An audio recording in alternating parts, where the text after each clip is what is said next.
Hello everyone. आज के इस वीडियो में हम लोग देखने वाले हैं कुछ एमसीक्यू।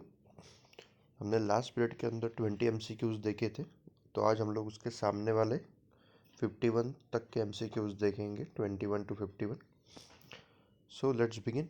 आप अगर हमारे चैनल पर नए हैं तो चैनल को सब्सक्राइब कर लें और आपके फ्रेंड्स के साथ इनको शेयर करें ताकि उनकी भी कुछ फ़ायदा हो सके, उनको भी कुछ क्वेश्चंस मिल सके। अभी हमारी जो बीएड की एग्ज़ाम है उसमें आपको ज़रूर इसमें से कुछ क्वेश्चन देखने को मिलेंगे। So let's begin.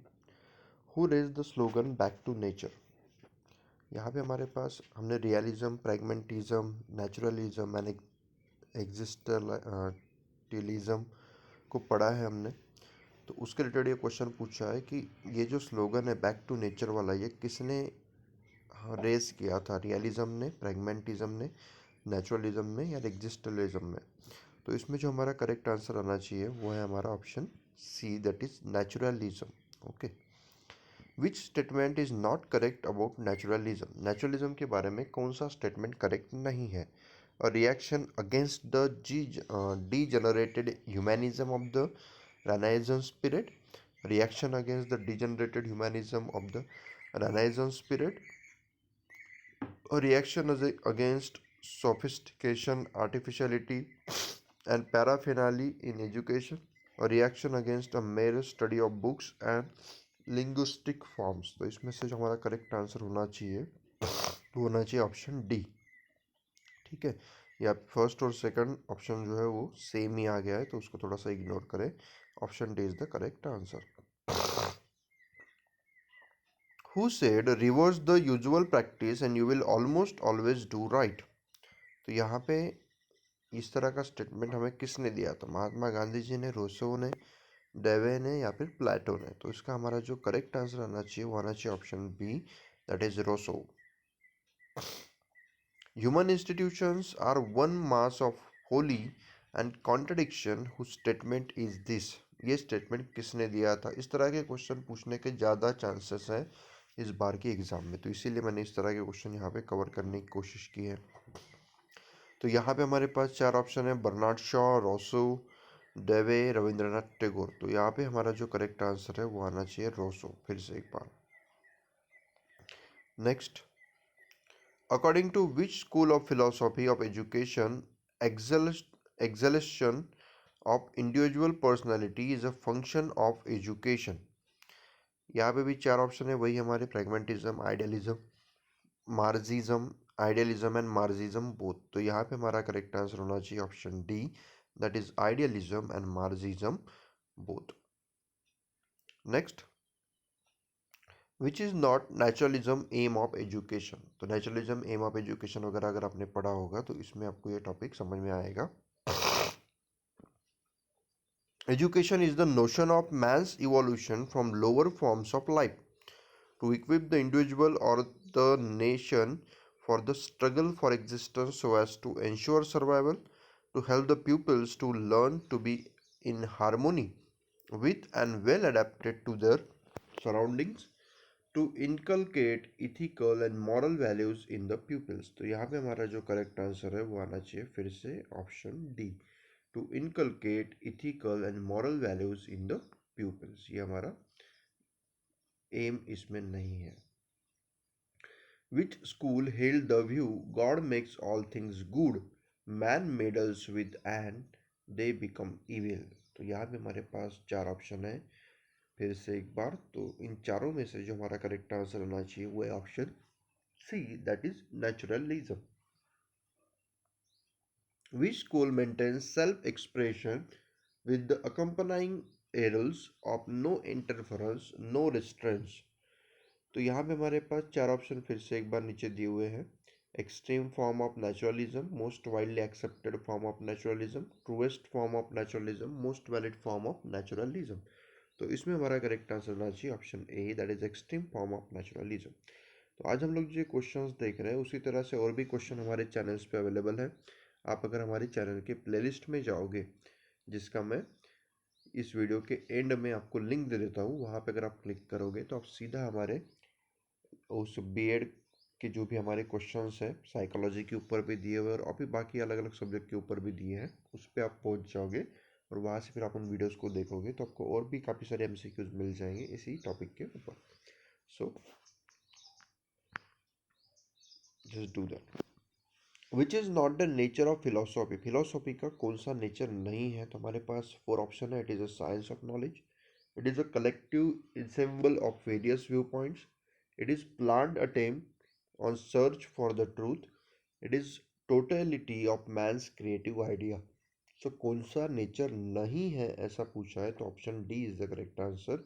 It is the totality of man's creative ideas. Which branch of philosophy deals with the knowledge, its structure, method, and validity? 4 options are there: logic, aesthetics, epistemology, metaphysics. तो यहाँ पे हमारा correct answer होना चाहिए option C, that is epistemology. Which school maintain natural impulses of the child are of great importance and are of good in themselves? तो यहाँ पे हमारे पास 4 ऑप्शन है: biological naturalism, mechanical naturalism, naturalism of physical science, romantic naturalism. तो इसमें हमारा correct answer है option A, that is biological naturalism.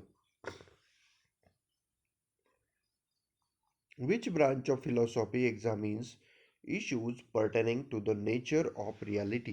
4 options are there, that is ontology, metaphysics, axiology, b epistemology. तो इसमें से हमारा करेक्ट आंसर जो है वो आना चाहिए option B, that is metaphysics. On what base the need for teaching philosophy of education. तो यहाँ पे हमारे पास फिर से 4 ऑप्शन है. All pupils are not alike, different system of education found in different countries, different philosophies express different points of view on every aspect of education, different ways of teaching and learning. तो इसमें से हमारा correct answer जो है वो आना चाहिए option C, that is different philosophies express different point of view and every aspect of education. और इसी बेस के ऊपर हमें नीड है टीचिंग फिलोसॉफी ऑफ एजुकेशन की, और वही उन्होंने पूछा. What is goal of education according to idealism. तो आइडियलिज्म के हिसाब से गोल क्या है एजुकेशन का? तो हमारे पास 4 ऑप्शन है: perfect adaptation to the environment, environment के साथ परफेक्ट एडेप्टेशन करना, realization of moral values, satisfaction of human wants, cultivation of dynamic, adaptable mind which will be resourceful and enterprising in all situations. तो इसमें हमारा जो correct answer होना चाहिए वो होना चाहिए option B, that is realization of moral values. Next, the aim of education according to the existentialist is. यहाँ पे हमारे पास 4 ऑप्शन है: humanitarian and humanist, self realization, adaptation to practical life, objective knowledge, a good understanding of the world outside. तो इसमें हमारा जो correct answer होना चाहिए वो होना चाहिए option A, that is humanitarian and humanist self realization. आपको इन वीडियोस को 2-3 बार देखना होगा. उससे आपको क्या मिलेगा कि आप जो ये क्वेश्चंस बार बार पढ़ोगे, मैं आपको मतलब यहाँ पे बोल के दिखाऊंगा, तो आप बार बार उसको सुनोगे, आपके कानों में आएगी बात, और आप उसको आंखों से देखोगे तो उससे आपको थोड़ा ज़्यादा अच्छे से समझ में आएगा. और अभी हमारे पास एग्ज़ाम में ज़्यादा टाइम नहीं है, तो आप अगर इसको 2-3 बार देख लोगे तो एटलीस्ट इतने क्वेश्चन जो है आपको अच्छे से लर्न हो जाएंगे. और उसके बाद और भी जो वीडियोज़ हमारे चैनल पे उनको भी आप बार बार देखो, उससे आपको काफ़ी सारी जो है MCQs लर्न हो जाएंगे और फिर एग्ज़ाम में अच्छे से उसको कवर कर पाओगे. सो नेक्स्ट क्वेश्चन है: naturalist conception of man is a man's very essence of being is his spiritual nature.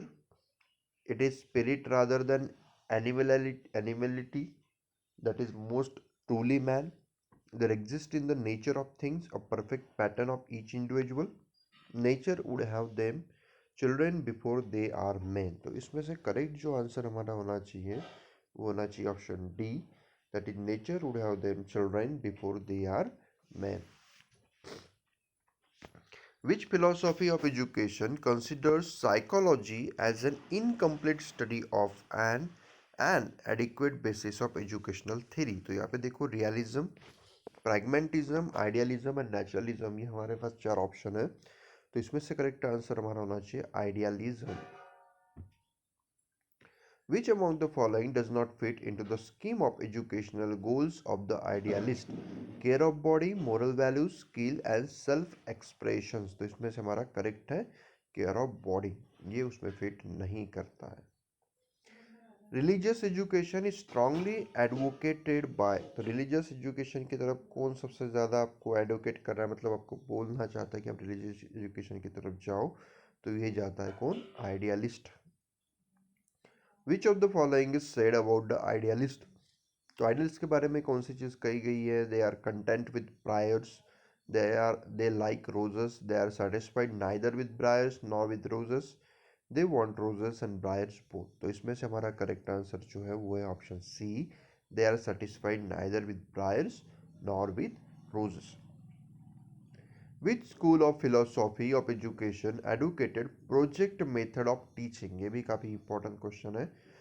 कौन सी फिलोसॉफी ने एडवोकेट किया है प्रोजेक्ट मेथड को, तो रियलिज्म ने किया है, प्रैग्मेटिज्म ने किया, आइडियलिज्म ने किया या नेचुरलिज्म ने किया, तो इसमें से हमारा करेक्ट आंसर है प्रैग्मेटिज्म। प्रैग्मेटिज्म ने एडवोकेट किया है प्रोजेक्ट मेथड ऑफ टीचिंग को।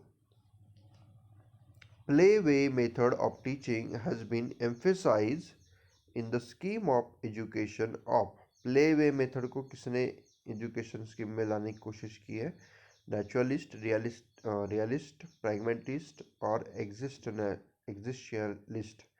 तो इसमें से हमारा करेक्ट आंसर आना चाहिए option A, that is naturalist. Which is the most widely accepted method of education according to the pragmatist, तो lecturing by the teacher, leaving the child free to learn, learning by doing, heuristic method. तो इसमें हमारा correct जो answer है वो है option C, that is learning by doing. The pragmatist are against, pragmatist किस चीज के अगेंस्ट है, द एक्सटर्नल एग्जामिनेशन के, द स्पेशलिस्ट टीचर के, breakdown of knowledge into separate subject, internal spiritual values. तो इसमें सबसे करेक्ट जो है वो है breakdown of knowledge into separate subjects में वो नहीं करना चाहते, इस चीज से वो अगेंस्ट है। नेक्स्ट 2-3 क्वेश्चन ही बचे हैं, 51 तक हमको लेना है, पूरा एंड तक वीडियो को ज़रूर देखें और उसके बाद आपको जो प्लेलिस्ट मिलेगी उसमें जाके आप लोग बाकी भी वीडियोस को देखो, जिससे आपको काफ़ी फायदा मिलेगा इस एग्जाम में। Pragmatism has a greater sense of responsibility than naturalism with regard to moral training because, तो यहाँ पे हमारे पास 4 ऑप्शन है। The free activity which pragmatic system of education entails does not mean license, rather it means a guided activity. They emphasize teaching of values. They consider education basically a social process. They do not want to the teacher to abdicate from the sense। तो यहाँ पे हमारा जो correct answer आना चाहिए वो हमारा answer होना चाहिए option A, that is the free activity which pragmatic system of education enters does not mean license, rather it means a guided activity। Next question है हमारा, विच of the following claims of the pragmatist is not acceptable, कौन सी चीज इसमें से acceptable नहीं है। 4 option हमारे पास, the free activity of people is like to result in permanent attitudes of initiative and independence and moral discipline. Training in citizenship is possible through school and community activities. Training in character through schools. So curricular activity is possible. Child's own experience is valuable for adequate development of child's personality।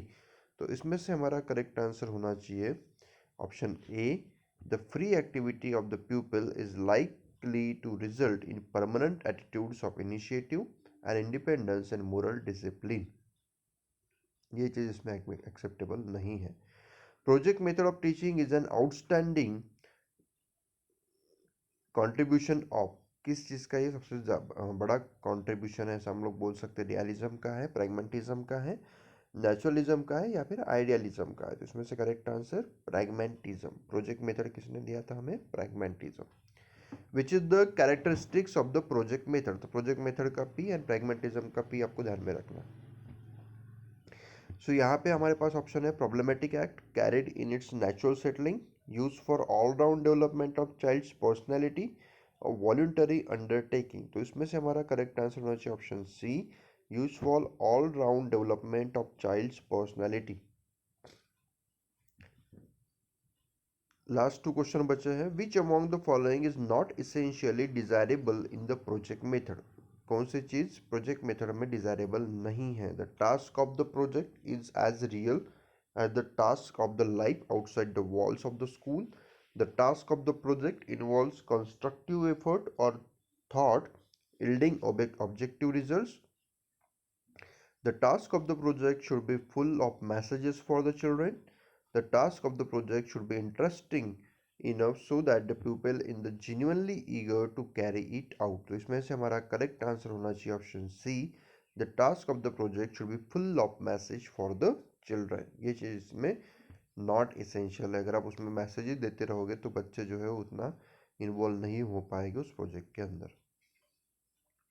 एक एक आध message ठीक है, but आप बहुत सारे message दोगे तो बच्चों को उसमें इंटरेस्ट नहीं आएगा। Which is the great disadvantage of the project method. Project method का सबसे बड़ा डिसएडवांटेज क्या है? It consumes much of the time. इसमें टाइम बहुत लगता है। It leaves gaps in the knowledge of childs. Children are generally not interested in it. Teachers generally do not like to teach through. तो इसमें से हमारा जो करेक्ट आंसर है वो है option B. It leaves gaps in the knowledge of the child. So I hope आज हमने जो क्वेश्चन यहाँ पे देखे वो आपको समझ में आ गए होंगे, और इसके रिलेटेड और भी वीडियोस आपको मिलेंगे हमारी बीएड की जो एक प्लेलिस्ट बनी हुई है चैनल के ऊपर, उसमें तो आप उसको यहाँ से भी डायरेक्टली क्लिक करके उसके ऊपर जा सकते हो, या फिर हमारे चैनल की प्लेलिस्ट में जाके आप और भी काफ़ी सारी वीडियोस को देख सकते हो। Thank you.